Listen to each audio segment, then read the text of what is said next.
everybody, this is Dr. Charm coming to you with yet another 90-Day Fiancé Before the 90 Days review. This is Season 5, Episode 12. The title is Head Games, and that's exactly what's going on. We open this episode with Gino and Jasmine finally getting to meet Jasmine's mother. She seems like a really nice lady, but I don't think she's feeling old ass Gino trying to get with her daughter, y'all. No. And so what's happening is that, they're going through Jasmine's little baby pictures and things and just reminiscing.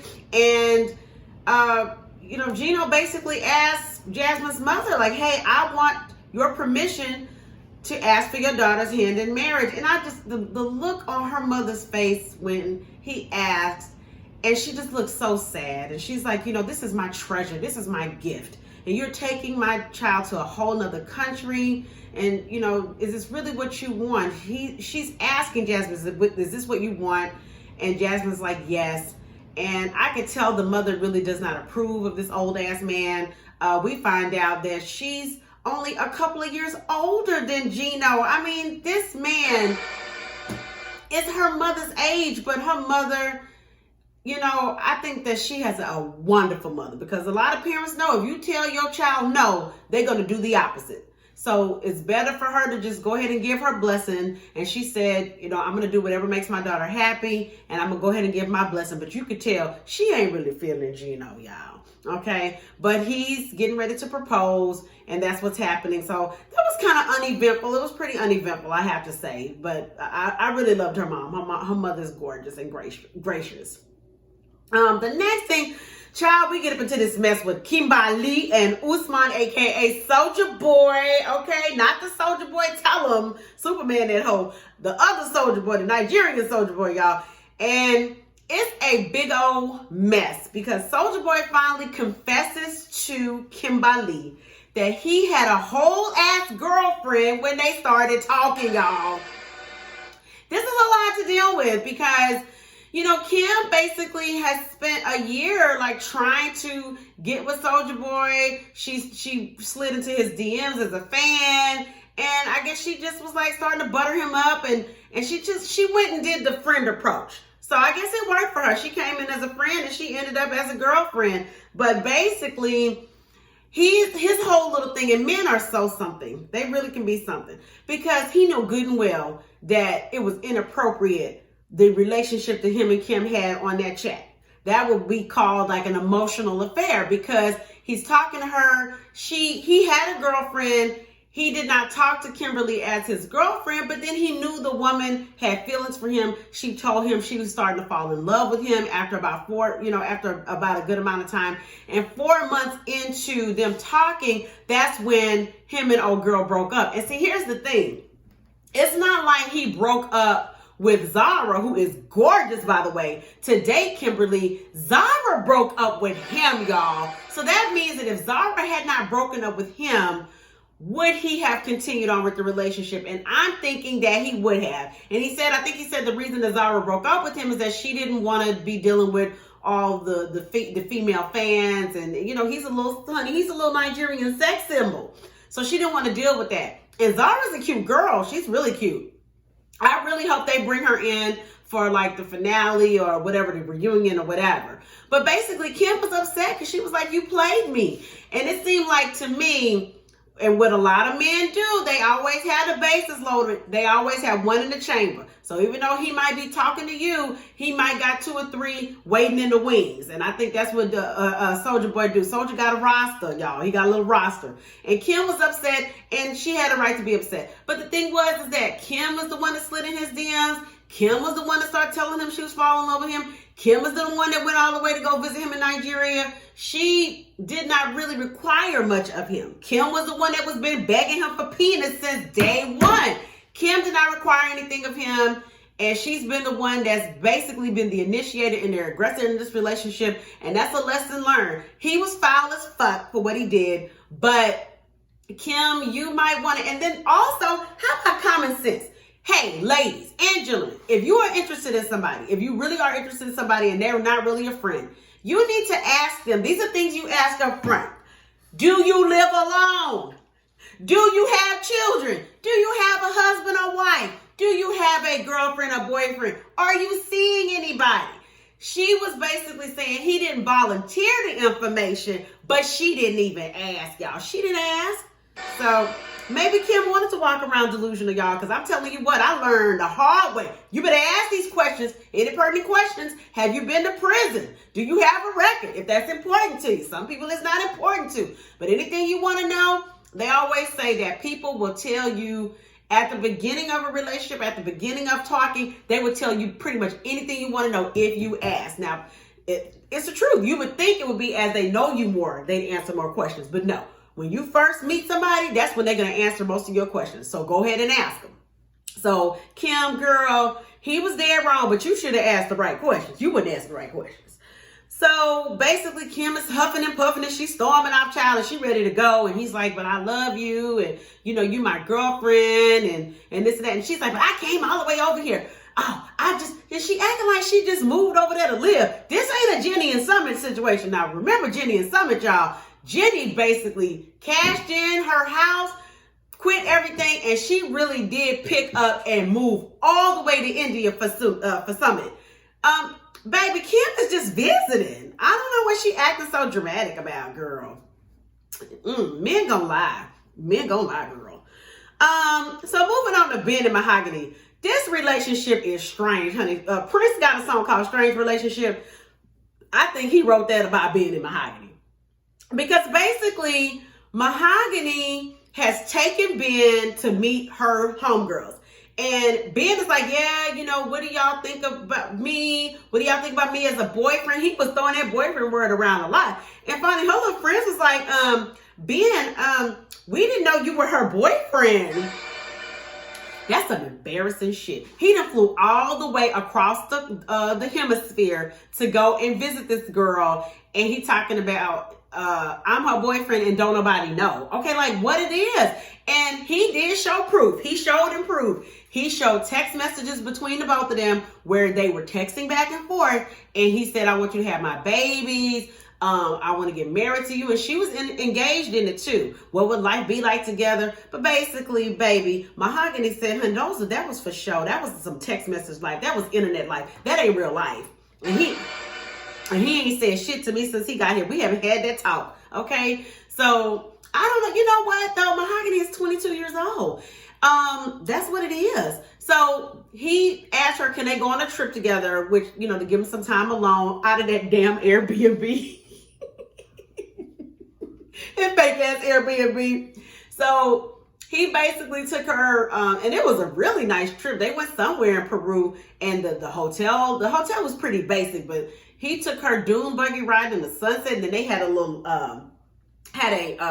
a dinner set up in the desert. I didn't know they had dunes and desert and stuff in Peru. I've been traveling a lot, but apparently I need to get to South America because it really looked gorgeous. I mean, if not anything, this show is definitely some advertisement for going to tour, you know, to go on tours and go visit and travel because they make it look beautiful. But basically, they sit down, they're about to have their little sunset dinner, and Mahogany starts asking questions. Hello, Kimberly ain't take that advice. Kimberly is 50-something years old, and she ain't got sense enough to ask questions like Mahogany, the little 22-year-old. Mahogany know what it is. Mahogany started asking all the questions. Like, hey, what happened with your last relationships? What's going on? What happened?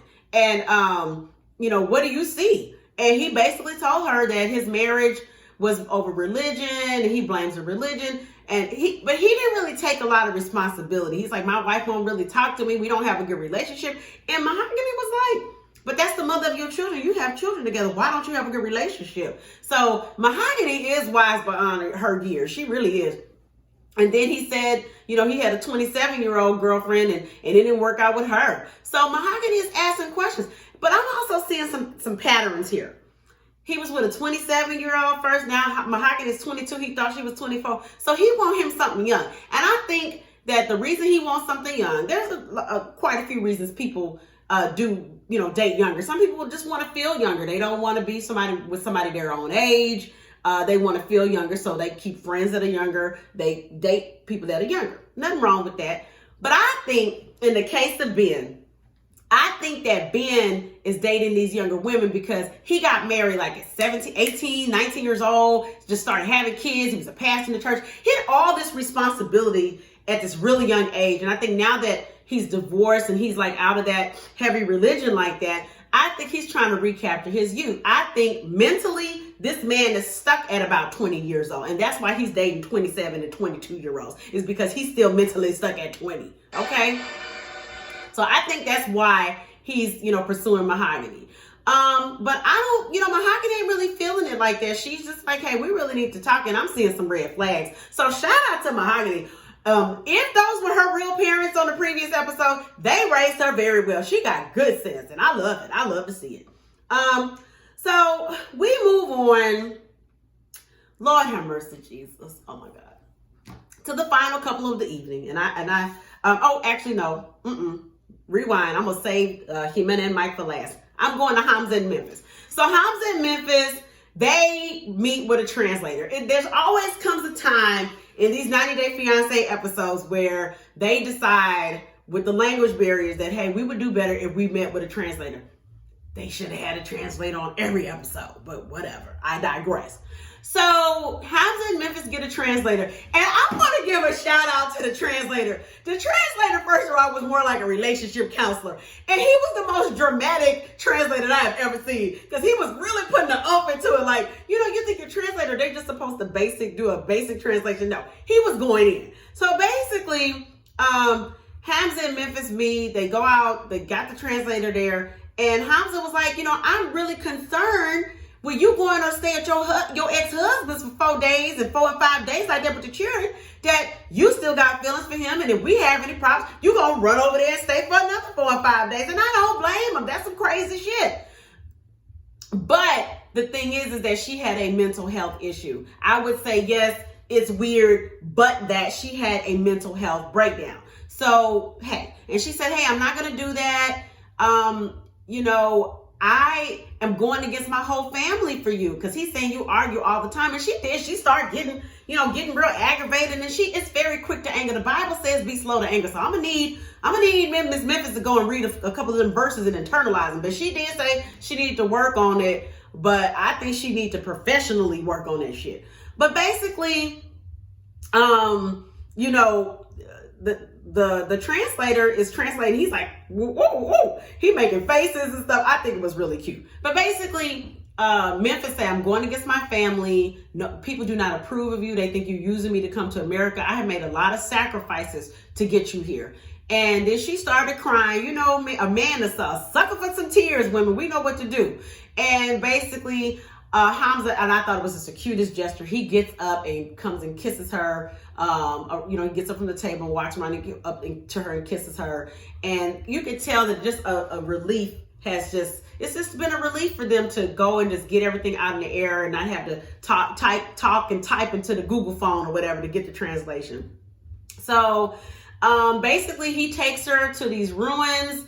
They go on this little trip. He changes into this nice little white outfit. And she's like, Hamza, what are you doing? Hamza, what is all of this? I'm like, do this girl know how not to nag? Does she know how to just shut the fuck up for just a few minutes and just let the man, the man took you somewhere, just chill.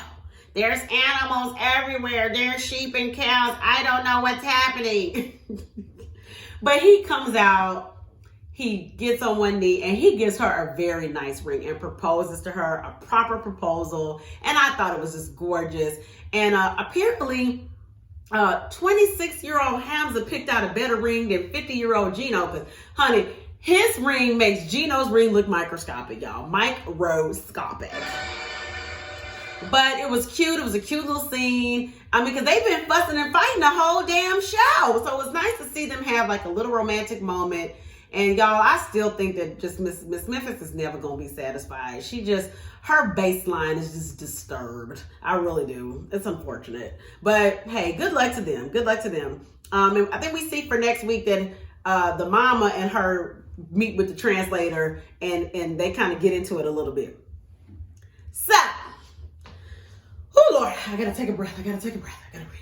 Because back to Ximena and Mike, y'all. Ximena and Mike, this shit was so fucked up. That's the only thing I can really say.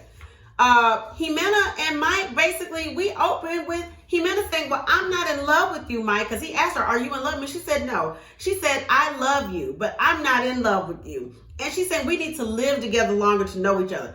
So I don't understand that. I really don't understand that you got to live with somebody longer to fall in love. Usually, the longer people live together, the less in love they are. Let me stop. But, you know, he said, he basically said, like, the last time you were here, everything was so different. And now you acting crazy. And she's just like, you know, I'm not feeling it right now. I'm just not really feeling it. And he goes and runs into the little boys' room. She didn't put him in the little children's room. He goes to that toddler bed, y'all, and he starts crying. He's crying. And the producer has to ask him, are you okay? And he's like, no, I'm not okay. And this bitch is in the other room taking selfies with her kids. She done sent him off to the children's bedroom. She done told him she don't love him. And she is what? Unbothered. Pose, taking selfies with the children, y'all. So she's really heartless. She is really heartless. And so Mike finally does something that makes some sense, is that he phones a friend, y'all. He calls his friend John. He tells John what happened. And John said, I would be on the first thing smoking. I really would, because she's basically telling you she don't really want you. And he said, and something that I thought was really, really pertinent that John said, he said the things that she doesn't like about you, you can't change. These are your personality traits. They're not changing. So you best go ahead and come home. And finally, Mike said something that made some sense. He said, I'm going to start looking for tickets to the fast I can get the fuck out of here.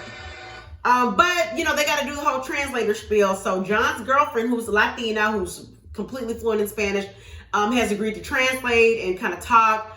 And so Ximena and Mike, they go to a cafe or something, and they get her on a video phone. And Ximena was like, you know, I don't like the idea of having, you know, his friends involved. And she got a stank attitude. So basically, old girl was like, John's girl, I can't remember her name, the translator slash friend is like, hey, you know, Mike has said that your behavior has changed. And then that's when Ximena, you know, said, hey, you know, it's just different. I need to live with him longer to love him. And I think, you know, saying I'm in love with him, that's a big thing. But girl, if it was such a big thing, why did you agree to marry this man? And so Mike's translator basically asked her, what do you like about Mike? Now, instead of this girl saying what she liked about Mike, she proceeded to say everything she did not like about Mike. She said, he's crude. He burps and belches. When I wake up, he's looking at me creepy. So, girl, you couldn't even come up with anything nice to say about this man. And then the pièce de résistance is, oh, girl asked Ximena, like, do you work? Did you have a job? And Ximena basically said, yeah, I can work. I know how to work. I had a job. And Mike had me quit my job, and he's been paying all the bills. And baby, translator gave some good advice to Mike. She was like, look, she can't say anything nice about you. She is literally disgusted by your presence. She thinks she's repulsed by you. But yet she took your money. And she said, you know, what she didn't understand is, if you are literally disgusted and repulsed by this man, but you ain't repulsed by them goddamn dollars. And then and she said she can't even hide her contempt for you. That's all. That's why it just went to, hey, buy me some titties. We're not doing this until you buy me some titties. Basically, Mike has been a trick. So, hey, Mike's like, I'm gonna book the next ticket. Can we still be friends? And then that's when Ximena was like, oh, you ending things with me? So I think her little ego kind of got a little, you know, they left it on that kind of cliffhanger. But I think her little ego is bruised, because I guess she is the one usually leaving the Negroes in the dust. But like I said, and like I've been saying for weeks, she's not a catch. She's really not a catch. She's really, really not a catch. Oh my God. So I'm glad Mike is finally coming to his senses. Shout out to John and his girlfriend, AKA the translator.